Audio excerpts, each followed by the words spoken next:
അതിരപ്പള്ളി മേഖലയിൽ കാട്ടാനശല്യം വളരെ രൂക്ഷമാണ്.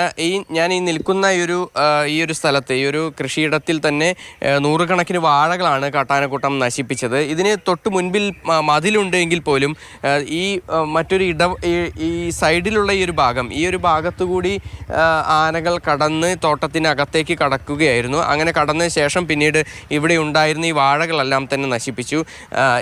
ഏകദേശം 100-ലധികം വാഴകളാണ് ഇവിടെയുള്ളത്. ആനകളെ പ്രതിരോധിക്കുന്നതിന് വേണ്ടി പല മാർഗങ്ങളും ഇവർ നോക്കിയെങ്കിൽ പോലും യാതൊരു വിധത്തിലുള്ള നടപടികളും അല്ലെങ്കിൽ അതിന് ഒരു ഗുണവും ഉണ്ടായില്ല എന്നുള്ളതാണ് ഏറ്റവും പ്രധാനപ്പെട്ട കാര്യം. ഈ ചേട്ടൻ്റെ പേരെന്താ? സതീശൻ. ചേട്ടൻ്റെ അശോകൻ. ഈ 2 ചേട്ടന്മാരുടെയാണ് ഈ ഒരു കൃഷിയിടം എന്ന് പറയുന്നത്. എത്രത്തോളം വാഴകൾ പോയി? ഒരു 100 ചില്ലാൻ വാഴകളോളം പോയിട്ടുണ്ട്. ഞങ്ങളിത് പാട്ടത്തിനെടുത്തിട്ടാണ് കൃഷി ചെയ്യുന്നത്. കാരണം സ്ഥലമില്ലാത്തതുകൊണ്ട് എങ്ങനെയെങ്കിലും ജീവിക്കാനുള്ളവർ മാർഗം നോക്കിയിട്ട് അതും പോലും പറ്റുന്നില്ല ഈ ആനശല്യം കൊണ്ട്. അതിന് അധികാരികൾ അതിന് തക്കതായുള്ളൊരു തീരുമാനം എടുക്കണം. ജനങ്ങൾക്കും കൃഷി തന്നെയല്ല, നമുക്ക് മനുഷ്യന് പോലും ഇവിടെ ജീവന് ഒരു വിലയില്ലാത്ത രീതിയിലാണ് ഇപ്പോൾ ഇവിടെ നടന്നുകൊണ്ടിരിക്കുന്നത് ആനക്കുള്ളൂ.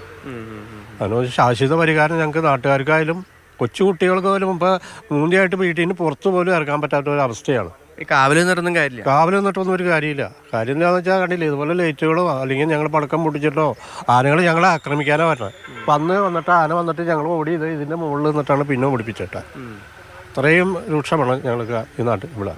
ഈ ചേട്ടൻ്റെയും ഇവിടെ ഇരിക്കാറുണ്ടോ? കാവലിരിക്കാറുണ്ട്. കാവൽ ഞങ്ങൾ ഒരുമിച്ച് ഇരിക്കാറും പടക്കം പൊട്ടിച്ചിട്ടൊന്നും ഒരു കാര്യമില്ലാത്തൊരു അവസ്ഥയിലേക്കാണ്. ഈ കൃഷിയായിട്ട് എങ്ങനെയാണ് മുന്നോട്ട് പോകാൻ? ഒന്നും പറ്റില്ല, ഒരു രക്ഷയില്ല. ഇതോടുകൂടി നമ്മളത് അവസാനിപ്പിച്ച് പോകുന്ന അവസ്ഥയാണ്. ഈ കർഷകരുടെ അവസ്ഥ ഇതാണ്. കാരണം യാതൊരു കാരണവശാലും കൃഷിയുമായി മുന്നോട്ട് പോകാൻ കഴിയാത്തൊരു സ്ഥിതിയാണെന്നാണ് കർഷകർ പറയുന്നത്. എന്തായാലും ഈ മേഖലയിൽ വലിയ തോതിലുള്ള കൃഷിനാശം തന്നെയാണ് കാട്ടാനക്കൂട്ടം ഉണ്ടാക്കിയിരിക്കുന്നത്. സുജി പട്ടാമിക്കൊപ്പം MS ലിഷോയ്, മാതൃഭൂമി ന്യൂസ്, തൃശ്ശൂർ.